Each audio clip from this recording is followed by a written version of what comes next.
Assalamualaikum. Waalaikumsalam, Ibu. Selamat pagi, anak-anak. Selamat pagi, Ibu. Sebelum kita mulai pembelajaran hari ini, alangkah baiknya kita berdoa dulu untuk memperlancar pembelajaran kita. Ketua kelas siapa? Oke, boleh silahkan dipimpin. Ya, sebelum mulai pelajaran, alangkah baiknya kita berdoa untuk masing-masing. Berdoa dimulai.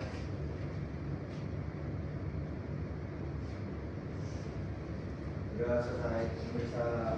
Assalamualaikum warahmatullahi wabarakatuh. Waalaikumsalam warahmatullahi wabarakatuh. Oke, jadi kita sebelum mulai langsung ke pembelajarannya, kita absen dulu. Nanti yang namanya dipanggil langsung angkat tangan ya, biar terdata di sini. Tami Rafid, Jadi, Ibu. oke. Amanda Wulandari, Hadir, Ibu. oke. Nasya Alifah, Hadir, Ibu. oke. Khaila Azara, Hadir, Ibu. oke. Naila Fira, Hadir, Ibu. Putri Aulia, Hadir, Ibu. Yohana Aurelia, Hadir, Ibu. Rosa Amelia, Hadir, Ibu. Azril, Hadir, Bu. Ferry Firdaus, Hadir, Bu. Zufar. Hadir, Bu. Oke. Kayaknya kurang orang ya. Siapa ini yang hadir? Aren, Anissa Renata, Ibu. Oke, kenapa dia? Sakit, Ibu. Ya ampun, syukurlah ya. Oke, untuk pembelajaran hari ini, tahu nggak mau belajar tentang apa nih? Geografi.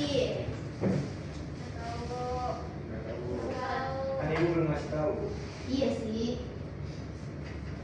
Kita pembelajaran hari ini adalah mengenai prinsip dan pendekatan geografi. Tahu nggak sih prinsip itu apa? Prinsipnya doang, prinsip. Iya, kayak Dasar Kenapa? nggak sih, Bu? kenapa? Dasar. Dasar apa? Dasar hidup.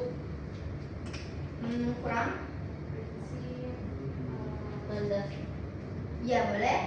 Jadi prinsip itu adalah benar tadi dasar, landasan, patokan, pedoman yang bisa digunakan dalam kita dalam kita berkehidupan kayak untuk berpikir, bertindak dan juga bersikap kayak gitu. Nah, karena kita ini pembelajaran geografi, berarti prinsip geografi bukan cuma prinsip doang. Nah, prinsip geografi itu apa? Berarti tadi udah prinsipnya, sekarang dicampur sama kata geografi. Pada dasar berpikir terkait dengan geografi itu kan interaksi antara manusia dengan bumi. Bagus. Lanjut. Tahu gak? Belum. Sebentar. Prinsip geografi itu ada berapa? 4. Ya, pintar. Apa aja?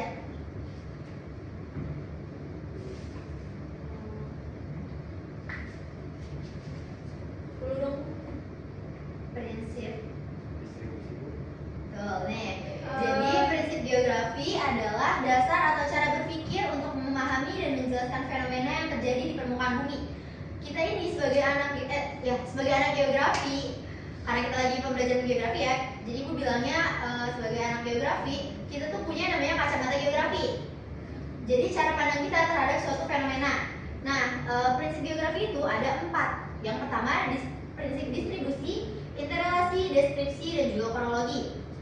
Untuk pengertiannya itu kalian tahu nggak distribusi itu kayak gimana? Prinsip distribusi. Penyebaran gitu. Oke, benar, pintar. Prinsip distribusi itu melihat bagaimana fenomena itu tersebar di permukaan bumi, apakah merata atau tidak. Nah, prinsip ini tuh menekankan kepada persebaran lokasi, pola penyebaran dan juga perbedaan antar wilayah. Contohnya ini kayak misalkan ibu ambil alih fungsi lahan. Nah, kalau misalkan prinsip distribusinya itu adalah alih fungsi lahan lebih banyak terjadi di wilayah pinggiran kota dibandingkan desa yang jauh dari pusat kota. Paham nggak sampai sini? Paham. Jadi penyebarannya. Nah, sedangkan prinsip interrelasi itu apa? Ada tahu? Keterkaitan. Keterkaitan, oke benar. Itu jadi kayak hubungan sebab akibat. Prinsip interrelasi melihat hubungan sebab akibat antar unsur geografi baik unsur fisik maupun unsur manusia. Oke. Nah, analisis ini tuh jadi kayak manusia dengan lingkungan, fisik dengan sosial, juga ekonomi dengan ruang wilayah. Contohnya kayak tadi alih fungsi lahan. Pertumbuhan penduduk itu meningkat. Jadi kebutuhan rumah itu bertambah. Lalu selanjutnya ada lahan pertanian yang diubah menjadi pemukiman. Oke, pintar. Lalu yang selanjutnya adalah prinsip deskripsi. Kayak namanya, prinsip deskripsi itu apa? Menjelaskan. Ya, benar. Jadi kayak lebih menggambarkan fenomenanya. Ini tuh biasanya tuh pakai media. Jadi kayak misalnya pakai peta, pakai grafik, tuh. Lalu yang terakhir ada prinsip kronologi. Apa itu? Coba.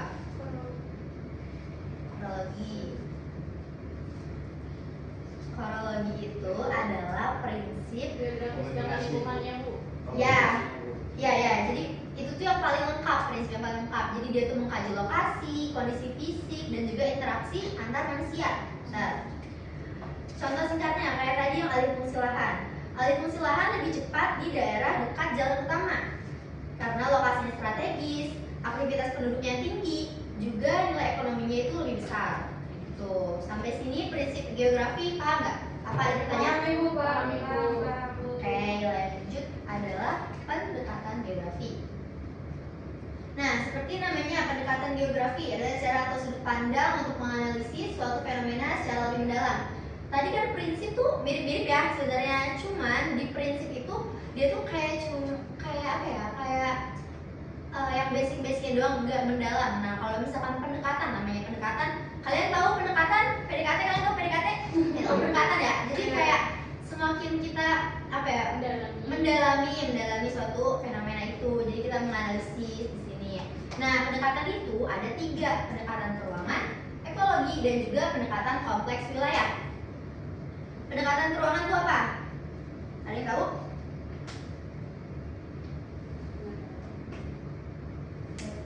Pendekatan peruangan adalah cara pandang. Pendekatan peruangan adalah cara pandang yang melihat fenomena berdasarkan lokasi, pola persebaran, dan susunan ruang wilayah. Jadi kayak yang namanya keruangan, jadi si lokasinya, itu aspek lokasinya. Yang dianalisis itu kayak gimana fenomena terjadi, bagaimana pola persebarannya, dan juga bagaimana karakter ruangnya. Contohnya itu adalah alih fungsi lahan yang terkonsentrasi di sepanjang jalan raya dan pinggiran kota membentuk pola memanjang. Jadi kayak namanya di jalan raya nih, si alih fungsinya itu kan pasti lurus gitu kan, ngikutin si jalannya. Gak mungkin kayak misalkan ada jalan terus dia kayak gini malah motong jalan, itu kan gak mungkin. Nah itu. Lalu yang kedua ada pendekatan ekologi. Apa pendekatan ekologi? Interaksi antar manusia, Bu. Ya benar, antar manusia dengan lingkungan. Iya, Ya. Nah, kayak yang dianalisisnya itu adalah bagaimana aktivitas manusia mempengaruhi lingkungan, bagaimana kondisi lingkungan mempengaruhi manusia, juga keseimbangan ekosistem. Contohnya adalah pembangunan perumahan mengurangi ruang hijau, mengubah drainase, dan juga menyebabkan meningkatnya suhu lokal, kayak gitu. Lalu yang terakhir ada pendekatan kompleks wilayah. Apa itu? Ada yang tahu? Gabungan dari ekologi dan peruangan. Jadi misalnya mengetahui perbedaan fenomena di suatu wilayah tersebut dengan fenomena di wilayah lain. Oke, benar. Jadi namanya juga kompleks wilayah, ini tuh membandingkan antara wilayah satu dengan wilayah lainnya, kayak keterkaitannya itu. Yang dikaji itu adalah hubungan pusat dengan pinggiran, pemerataan ketimpangan antar wilayah, juga dampak pembangunan terhadap daerah lain. Contohnya seperti tadi yang disebutkan Kayla, alih fungsi lahan di pinggiran kota membuat daerah sekitar itu berkembang. Munculnya toko, jalan baru, juga permukiman yang baru. Seperti itu. Jadi lebih ringkasnya, untuk kalian ingat-ingat, prinsip distribusi adalah persebaran fenomena. Prinsip interrelasi, hubungan sebab akibat. Prinsip deskripsi, penggambaran fenomena.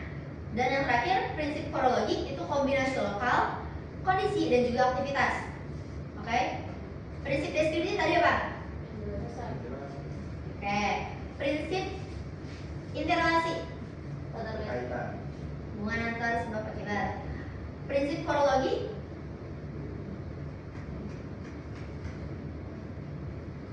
lokasi, kondisi, dan juga aktivitas. Lalu prinsip distribusi tadi apa? Penyebaran. Ya. Sekarang pendekatan. Secara singkatnya, kalau pendekatan ke ruangan itu lokasi dan pola persebaran. Ekologi itu hubungan manusia dengan lingkungan.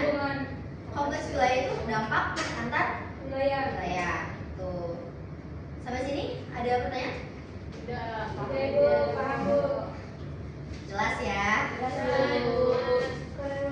Langsung sekarang ini ada gambar apa perbedaannya?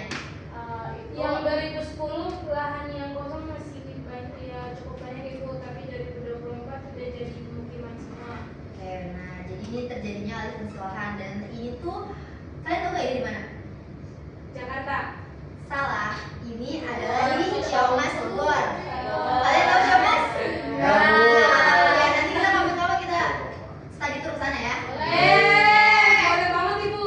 Nah, jadi ini tuh di depan kebetulan kampung saya, dia tuh dulunya sawah. Jadi di depan rumah tuh ini sawah awalnya. Tapi sekitar tahun berapa ya? 2015, 2014-an itu diubah menjadi perumahan. Makanya sekarang ini jadi padat banget kan? Nih. Iya, betul banget Ibu. Kan dulu sawah itu udah lumayan luas untuk di dalam kampung. Tuh. Nah, udah kan? Sekarang adalah diskusi. Jadi satu kelas ini dibagi dua kelompok. Ada yang membahas prinsip geografi dan juga ada yang membahas pendekatan geografi. Nanti saya kasih kasih kertasnya. Setelah diskusi bakal ada presentasi. Jadi tolong disiapkan sebaik mungkin ya. Oke Bu. Dua kelompok aja tapi depan belakang kali ya? Depan belakang boleh. Ibu kasih waktu 3 menit. Cukup? Cukup.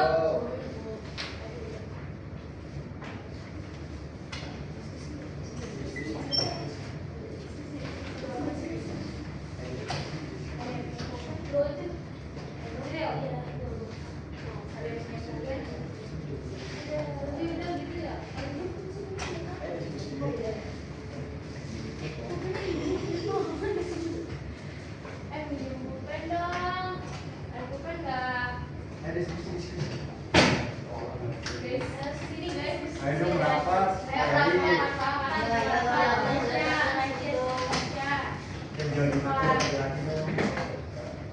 Oke, ini kan kita dapat pendekatan geografi ya guys. Ekologi ya. Itu ruangan dan ekologi sama itu yang ini pertanyaannya bagaimana pola persebaran pemukiman baru di wilayah tersebut. Ini catat tuh saran-saran kalian dulu nih mau apa? Udah ya? Ibu kelompok kita udah Bu? Udah. Benar ya, Bu? Yang satu lagi? Sabar Bu, masih diskusi Bu. Jadi kita gabungin aja ya. Ya. Pemukiman baru. Oke, kita kelompok kita udah Bu. Oke, tunggu sebentar ya. Tunggu. Lama nih. Sabar. Masih ada waktu 2 menit. Oke, satu lagi Bu, sabar. Bagaimana hubungan antara kebersihan dan lingkungan harus berbahagia? Menurut kelompok kita, jadi nih, coba bersihin. Coba menulis. Udah. Nggak boleh marah-marah Udah, ya. udah. Selesai Bu. Udah nentuin belum siapa yang mau maju? Sudah. Aku yang maju. Kelompok prinsipnya mana? Prinsip. Aku. Oke, berarti maju boleh? Silakan. Sendiri. Oh, sendiri ya. Aku udah tahu. Udah jatuh. Siap loh. Oke. Jawab ya Ibu. Ya. Nah, prinsip-prinsip geografi itu tuh ada distribusi, interrelasi, deskripsi, kronologi. Pertanyaan di distribusi itu di daerah mana alih fungsi lahan terjadi paling cepat. Terus yang pertanyaan interrelasi, apa hubungan antara pertumbuhan penduduk dan alih fungsi lahan. Terus yang deskripsi itu bagaimana kondisi wilayah sebelum dan sesudah terjadi alih fungsi. Terus yang terakhir ada kronologi, mengapa alih fungsi terjadi di lokasi ini dan bukan di wilayah lain.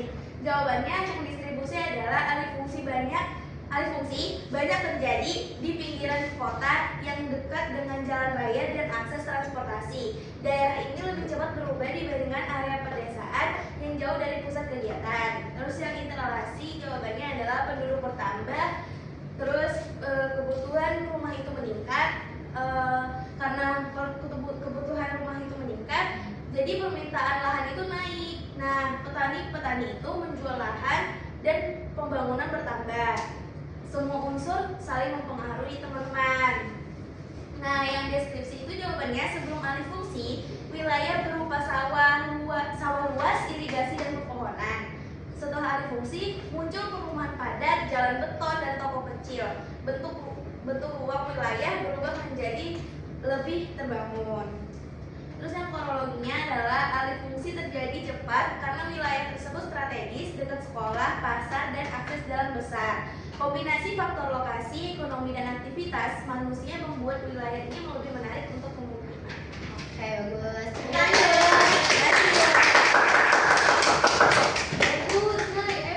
Nama kelompoknya siapa aja?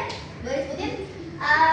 Ada Tamir, ada Kayla, ada Yohana, ada aku Nevisa, ada Azrul dan ada Ferry. Oke. Oke. Baik, untuk kelompok selanjutnya. Saya Bu.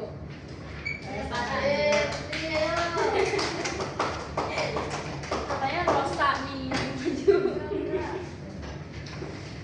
Oke, kelompok kita itu juga yang pendekatan geografi ya Bu. Pendekatan geografi itu ada aspek ruangan, ekologi, sama kompleks wilayah. Yang pertanyaan ruangan itu bagaimana pola persebaran pemukiman baru di wilayah tersebut.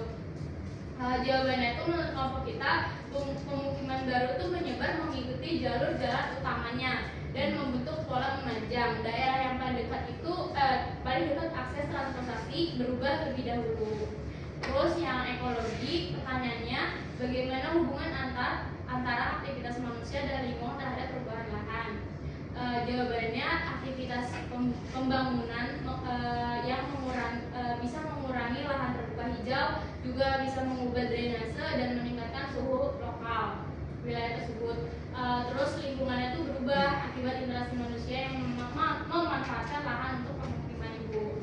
Terus yang kompleks wilayah itu apa dampak alih fungsi lahan terhadap wilayah di sekitarnya.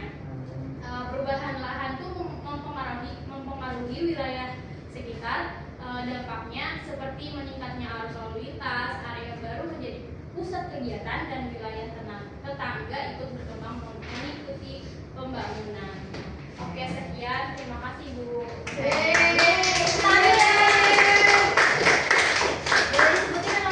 Kelompoknya ada Nasya, Amanda, saya sendiri Putri Aulia, dan Rosa sama Zulfa. Oke, cukup. Bagus lah. Jawabannya keren. Kita Aktiva Bu. Oh iya, keren. Yang Olimpiade dari kelas kalian bukan? Iya Bu. Ada dua. Ada dua. Oke, Bu, pintar banget ya berarti. Oh iya, ketika Ibu ya. Sejauh itu ya? Iya Ibu. Ya mau udah internasional banget Ibu parah. Kelas ini kelas keren semua. Emang anaknya anak unggulan Bu. Oke, karena keren banget, kita akan memberi penugasan.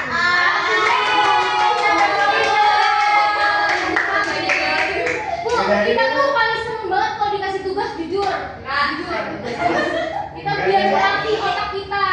Betul banget Belum ya. ikuti OSS. Itu Putri aja sih Bu. Penugasan untuk selanjutnya adalah membuat laporan singkat atau infografis tentang penerapan prinsip Apa, Bu? geografi Boleh di diulang, lingkungan Bu? sekitar. Boleh bilang? Membuat laporan singkat atau infografis tentang penerapan prinsip geografi di lingkungan sekitar. Oke. Tapi karena ini tadi kalian jawabannya udah keren banget, jadi ini untuk minggu depan aja. Makasih Bu. Ya, sebelum ditutup, siapa yang mau kasih kesimpulan? Oke, baik Kayla.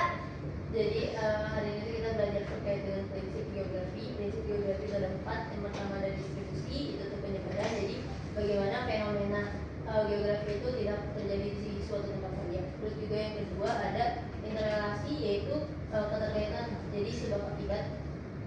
Terus yang ketiga itu ada deskripsi, geografi itu memberikan penjelasan, terus yang keempat itu ada kronologi. Jadi campuran dari ketiga prinsip yang tadi. Terus juga selain belajar prinsip, kita juga belajar pendekatan. Kita tuh belajar pendekatannya ada 3. Yang pertama ada pendekatan geografi itu ada 3, ruangan, kewilayahan, sama Kompleks. Kompleks. wilayah. Sudah? Oke, cukup bagus ya. Tepuk Sebelum tangan dulu. diakhiri, tepuk tangan dulu.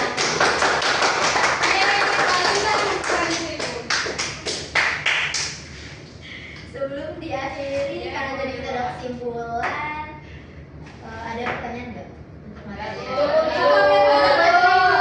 Easy bu, easy. Kita semua udah pintar. Oke. Baik, terima kasih untuk excitednya hari ini, dan juga terima kasih untuk semua jawaban keren kalian. Sorry, Gak apa-apa ya. kurang lebihnya mohon maaf. Wassalamualaikum